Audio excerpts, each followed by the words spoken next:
দেশের বাইরে আমার কোনো ঠিকানা নেই, এটাই হলো আমার ঠিকানা। এই দেশ, এই দেশের মাটি মানুষই আমার সবকিছু, কাজে আমি দেশের বাইরে যাব না। দেশের এত সমস্যা, এই কোনো সমস্যা নিয়ে আলোচনা হয় না। দেশে শুধু গাড়ি গালাজ, পার্লামেন্টে গাড়ি গালাজ, আমরা পার্লামেন্টে নেই, কোথাও নেই, কিন্তু শুধু পার্লামেন্টে খালেদা জিয়া, তারেক রহমান আর জিয়াউর রহমানকে নিয়ে চলছে, তাদের যত গালি গালাজ আমাদের ইয়ে করছে। হ্যাঁ, এইটা হলো তাদের কাজ। পার্লামেন্টে কোনো কিছু হয় না।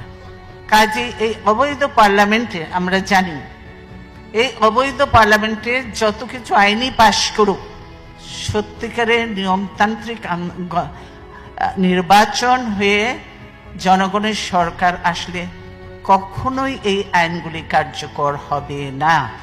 কারণ যে অবৈধ পার্লামেন্টের আইন এগুলি কার্যকর হতে পারে না।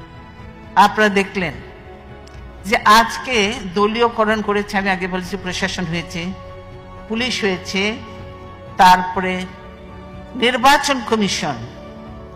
এই নির্বাচন কমিশন পুরো দলীয়করণ, সব দলের লোকজনকে বসেছে।